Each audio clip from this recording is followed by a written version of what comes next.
L'homme qui va nous inspirer maintenant est Willy Hubin, un homme qui n'a pas froid aux yeux. Après un parcours classique d'ingénieur, il opère un virage à 180 degrés en décidant de relever son défi à travers le monde pour dépasser ses barrières mentales. Aujourd'hui, il en a déjà réalisé 43. Willy, tu avais une vie bien tranquille et un jour, tu as décidé de tout bazarder. Qu'est-ce qui t'est passé? Je crois que j'ai eu une crise identitaire. Ah.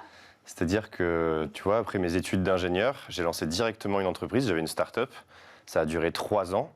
Et au bout de 3 ans, on l'a planté, on a liquidé l'entreprise et on s'est arrêté. Et c'était une start-up de quoi? C'était une start-up où on faisait découvrir les meilleurs sites et applications pour améliorer son quotidien. Une sorte de TripAdvisor des services numériques. Ok.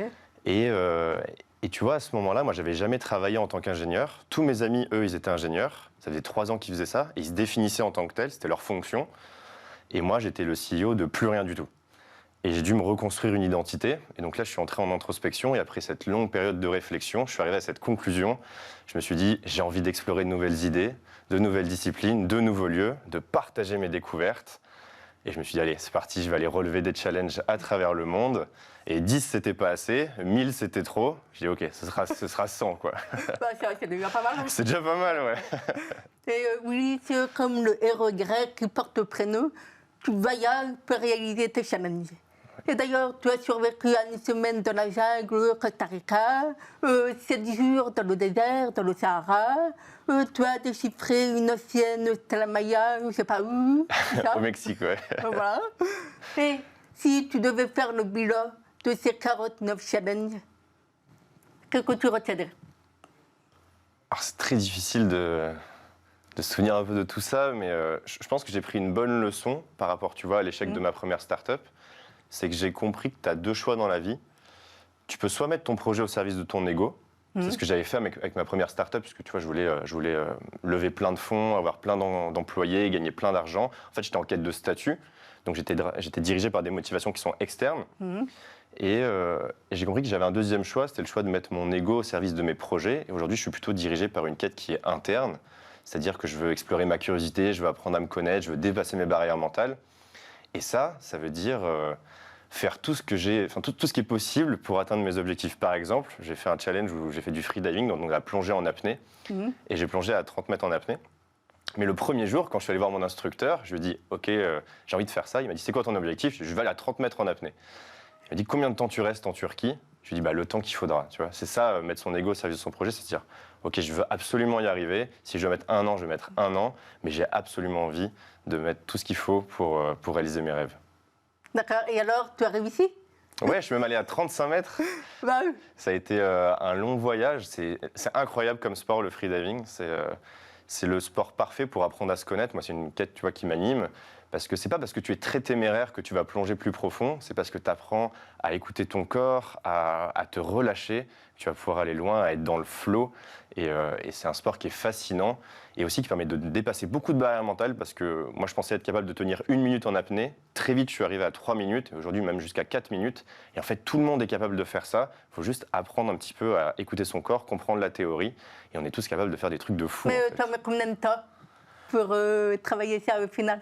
De 1 minute à 3 minutes en apnée, Oui. une après-midi, Ah oui. d'un coup. C'est juste de la théorie, c'est facile. Ok. Ensuite, par contre, aller à 30 puis 35 mètres en apnée, ça prend du temps, plutôt 1 semaine pour arriver à 30 mètres, et après 1 semaine de plus pour arriver à 35 mètres. En fait, à 30 mètres... Donc c'est rapide en fait. Ouais, c'est rapide, ouais, mais on est tous capables de faire ça. Ah, donc moi, pour ça? Bien sûr, ouais, on peut y aller. Il suffit d'aller à un bon centre de freediving et tu vas voir, c'est génial. Et tous les gens à qui j'ai fait essayer ça, parce que j'ai amené des amis vivre une expérience de freediving, ils ont tous plongé à 10-20 mètres, ils sont tous ressortis avec des yeux comme ça, en mode, c'est incroyable ce que je viens d'accomplir. Ah bah, c'est sûr. Et parmi justement ces 43 aventures, laquelle t'a le plus marqué? Alors, le freediving, beaucoup, mais si je devais en choisir qu'une, je dirais peut-être la semaine de survie dans la jungle au Costa Rica. Ah ouais, pourquoi ça doit être assez... Ah, c'était incroyable. Et puis la rencontre que j'ai fait là-bas, j'y suis allé avec un indigène bribri qui s'appelait Cacho. C'était une rencontre fabuleuse. Lui, il est tout petit, tu vois. Il mesure 1m60. Moi, je lui mettais 2 têtes à côté. Et à côté, en fait, je me sentais tout petit, moi. C'est-à-dire, tu vois, quand on était dans la jungle, il m'a tellement appris de choses. Il m'a appris à fabriquer des armes, un arc, des flèches, des pièges, à construire un abri, à reconnaître la faune, la flore. Moi, s'il me laissait là, je mourrais, quoi. Clairement, j'étais... Ah, mais c'est dangereux à ce point-là? Bah, on était perdu au milieu de la jungle première, il n'y avait aucun repère, rien du tout. Et moi, je suis nul pour survivre.